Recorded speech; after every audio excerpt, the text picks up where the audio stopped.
வணக்கம்,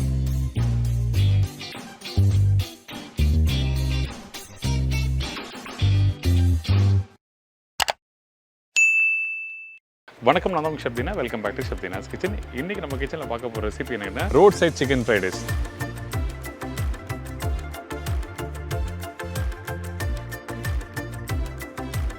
அதே டைமில் அடுத்தது தவா எக் மசாலா. அதுக்கு என்ன தேவையான பொருட்கள் பார்த்தலாமா? போன்லெஸ் சிக்கன் 150 கிராம், முட்டை 3 number, boiled basmati rice 1 cup, cornflour 1 tablespoon, பொடிசா நறுக்கிய வெங்காயம் 3 டேபிள் ஸ்பூன், இஞ்சி பூண்டு paste 1.25 tablespoon, chilli powder 1 teaspoon, soya sauce 1.25 teaspoon, tomato ketchup 1 tablespoon, vinegar few drops, white pepper சிறிதளவு, கொத்தமல்லி தேவையான அளவு, உப்பு தேவைக்கேற்ற, எண்ணெய் குக் பண்ணுறதுக்கு தேவையான அளவு. இதாங்க இந்த ப்ரிப்பரேஷன் தேவையான பொருட்கள். இந்த சிக்கன் ஃப்ரைட் ரைஸ் பண்ணுறதுக்கு ஃபஸ்ட்டு நம்ம என்ன பண்ணுறோன்னா, இந்த சிக்கனை மேரினேட் பண்ணி ஃப்ரை பண்ணிவிட்டு அதுக்கப்புறம் ரைஸோடு டாஸ் பண்ண போகிறோம். அதனால் இந்த சிக்கன் போட்ட பிறகு உப்பு, சில்லி பவுடர், இந்த சில்லி பவுடர் 1 டீஸ்பூன் யூஸ் பண்ணியிருக்கேன். மீதி ரைஸ் டாஸ் பண்ணும்போது அங்கே யூஸ் பண்ணிக்கலாம். அதுக்கு பிறகு இஞ்சி பூண்டு பேஸ்ட் 1 முட்டை இங்கே போட்டிருக்கேன். மீதி முட்டையை ரைஸ் பேனில் டாஸ் பண்ணும்போது அந்த 2 முட்டையை அங்கே யூஸ் பண்ணியிருப்பேன். இதுக்கு பிறகு சோயா சாஸ் கொஞ்சமாக லைட்டாக ட்ராப் போடுங்க, அதிகமான குவான்டிட்டி வேண்டாம். அதுக்கப்புறம் கார்ன்ஃப்ளவர் போட்ட பிறகு இதில் கொஞ்சமாக தண்ணி தெளித்து நல்லா மிக்ஸ் பண்ணுங்கள்.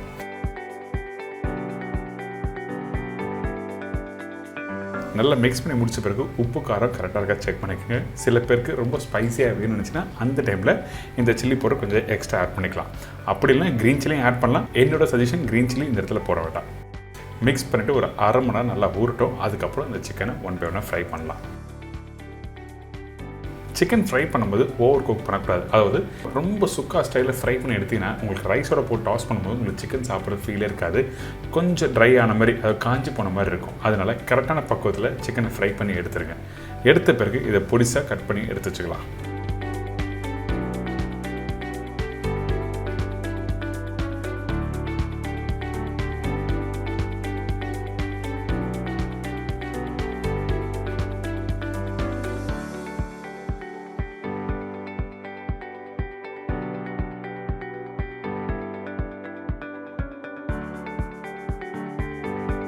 இப்போ இந்த சிக்கன் ரெடி ஆகிடுச்சா? இதுக்கப்புறம் இந்த ரைஸ் எப்படி டாஸ் பண்ணுறது பார்க்க போகிறோம்.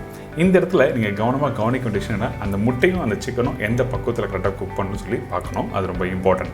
அதனால் இந்த பேனில் கொஞ்சமாக எண்ணெய் ஊற்றிருக்கேன். அதுக்கு பிறகு பொடிசாக கட் பண்ணி வச்சுருக்க வெங்காயம் போட்ட உடனே ஜஸ்ட் லைட்டாக 2 செகண்ட் டாஸ் பண்ணிவிட்டு அதுக்கப்புறம் இஞ்சி பூண்டு பேஸ்ட்டு, முட்டை,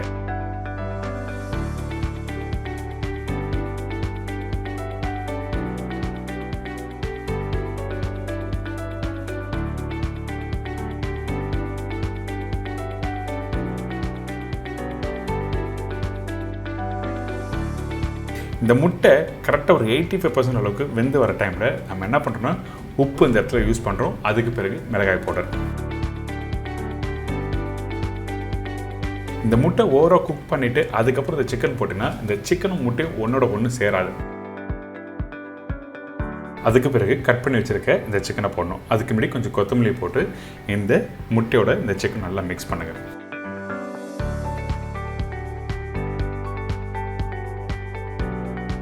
இப்போ பார்த்தீங்களா, அந்த சிக்கனும் முட்டையும் ஒன்றோட ஒன்று நல்லா மிக்ஸ் ஆகிருக்கும். அதே டைமில் உங்களோட அடுப்பு நல்லா ஹை ஃப்ளேமில் இருக்கணும். அப்போ தான் உங்களுக்கு டாஸ் பண்ண ஈஸியாக இருக்கும். லோ ஃப்ளேம் வச்சு நீங்கள் குக் பண்ணால் உங்களுக்கு நல்லா க்ரன்ச்சியாக கிடைக்காது ரைஸ் ப்ரிப்ரேஷன். இப்போ ரெடி ஆகிடுச்சுல. இதுக்கப்புறம் நம்ம என்ன பண்ணுறோன்னா பாயில் பண்ணி வச்சுருக்க இந்த பாஸ்மதி ரைஸ்,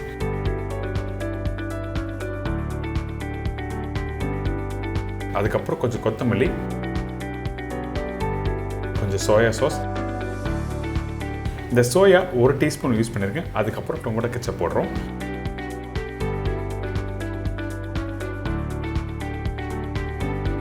இந்த வினிகர் எதுக்காக இருக்குன்னா ஷார்ப்பாக அந்த புளிப்பு தன்மை தெரியுதுக்காக தான். அதே டைமில் அதிகமான வினிகர் ஆனாலும் உங்களுக்கு சாப்பிட்றதுக்கு பிடிக்காது. இதுக்கு பிறகு கொஞ்சமாக ஒயிட் பெப்பர் பவுடர், அதே மாதிரி தான் ஒயிட் பெப்பர் பவுடரும் அதிகமாக போடக்கூடாது. இதெல்லாம் போட்டு நல்லா அப்படியே டாஸ் பண்ணுங்கள். டாஸ் பண்ணிவிட்டு ஃபைனலாக திருப்பி கொத்தமல்லி போட்டு நல்லா மிக்ஸ் பண்ணணும். அதுக்கப்புறம் இந்த ரைஸ் மிக்ஸ் பண்ணுற பக்கம் எப்படி கேட்டிங்கன்னா, கடாய் இருக்குல்ல, கடாயில் நடுப்பகுதியில் கரண்டி இருக்கணும். நீங்கள் கடாயை மட்டும்தான் ஷேக் பண்ணணும், அந்த கரண்டி மூவ் ஆகக்கூடாது. ரைஸ் அப்போ தான் ஒன்றோட ஒன்று நல்லா மிக்ஸ் ஆகிட்டு கரெக்டாக உடையாமல் வரும். அதனால் தெளிவாக நடுப்பகுதியில் வச்சு நல்லா மிக்ஸ் பண்ணி எடுத்திங்கன்னா உங்களுக்கு ஒரு சூப்பரான road side chicken fried rice ready.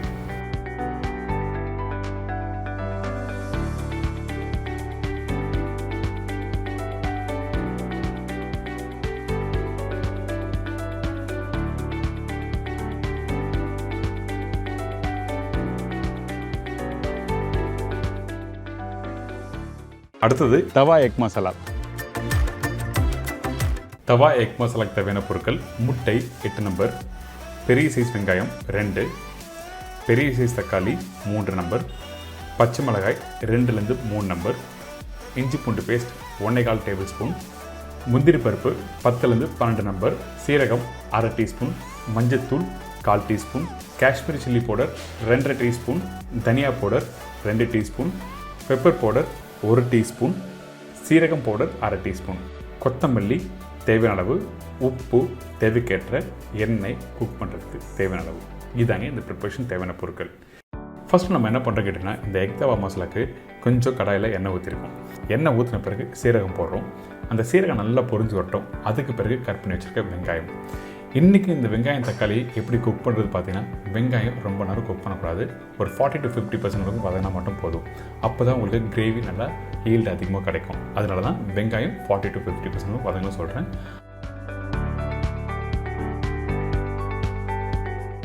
அதுக்கு பிறகு பச்சை மிளகாய், இஞ்சி பூண்டு பேஸ்ட் 2த்தையும் போட்டு நல்லா மிக்ஸ் பண்ணி வதக்குங்க.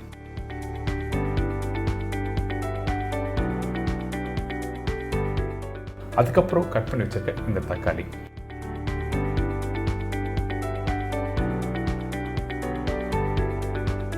இந்த தக்காளி கொஞ்சம் வதங்குற டைமில் உப்பு தேவையான அளவுக்கு, அதுக்கு பிறகு மஞ்சத்தூள்,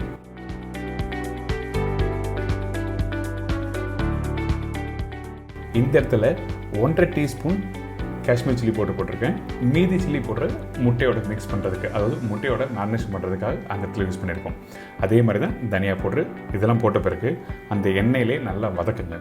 எடுத்த உடனே தண்ணி ஊற்றக்கூடாது. அந்த வெங்காயம் தக்காளி எந்த அளவுக்கு நல்லா வதங்கி வருதோ அந்த அளவுக்கு மசாலா கெட்டியான ஒரு டெக்ஸ்சர் கொடுக்கும். அதுக்கு பிறகு அரைச்சி வச்சுருக்க முந்திரி பேஸ்ட், வேக வைக்காத முந்திரி பேஸ்ட்டை இதில் யூஸ் பண்ணியிருக்கோம். அதனால் குக் பண்ணுறதுக்கு டைம் எடுக்கும். குறைஞ்சபட்சம் ஒரு 20லேருந்து 25 நிமிஷம் டைம் எடுக்கும். அதுக்கு முன்னாடி கொஞ்சமாக கொத்தமல்லி போட்டு இதை நல்லா குக் பண்ண ஆரம்பிங்க.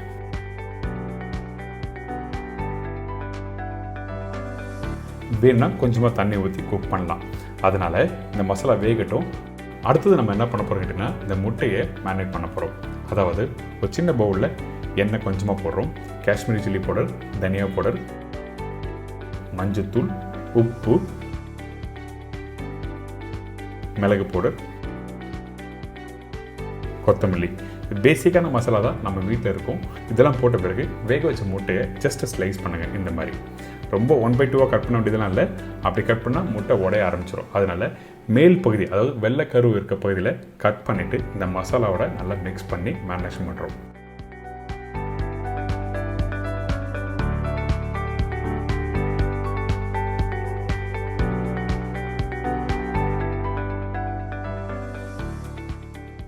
பார்த்தீங்களா, இந்த மாதிரி மிக்ஸ் பண்ணி எடுத்துடுங்க. இதுக்கப்புறம் இந்த முட்டையை வந்து நம்ம குக் பண்ண போகிறோம். அதுக்கு முன்னாடி இந்த மசாலா ரெடி ஆகிடுச்சு செக் பண்ணலாம். இப்போ திருப்பியும் தண்ணி வேணும், கொஞ்சமாக தண்ணி ஊற்றி குக் பண்ணால் இந்த மாதிரி கெட்டியான டெக்ஸ்டர் வந்திருக்கும்.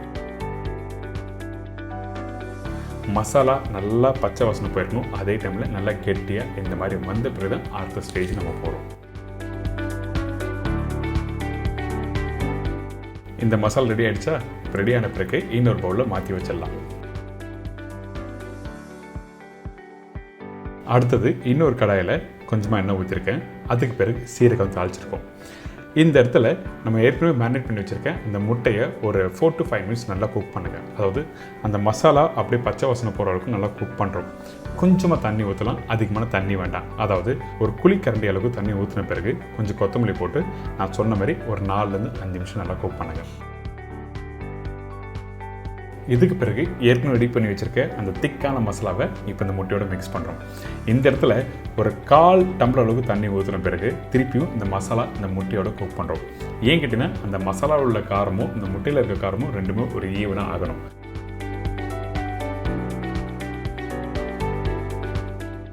நல்லா மிக்ஸ் பண்ணிவிட்டு அதுக்கப்புறம் ஃபைனலாக கொஞ்சம் கொத்தமல்லி, மிளகு பவுடர் கடைசியாக யூஸ் பண்ணும்போது 1/4 டீஸ்பூன் கம்மியாக போடுங்க. அதே மாதிரி சீரகமும் 1/4 டீஸ்பூன் போட்டிருக்கோம். இதெல்லாம் போட்ட பிறகு நல்லா மிக்ஸ் பண்ணி எடுத்து சர்வ் பண்ணி பாருங்களேன். மறக்கவே மாட்டீங்களே இந்த தவா எக் மசாலா. நம்ம நிறைய விதமான எக் தவா மசாலா பண்ணியிருப்போம், ஆனால் சின்ன சேஞ்சஸும் கொடுத்துருக்கேன். அந்த மசாலா எப்படி ரெடி பண்ணுறது, அந்த திக்கான டெக்ஸ்சர் வந்த பிறகு நான் சொன்ன மாதிரி நீங்கள் ட்ரை பண்ணி பாருங்கள். உங்களுக்கு அந்த ஸ்மூத்தான ஒரு ஸ்பைசியான ஒரு டேஸ்ட் கிடைக்கும்.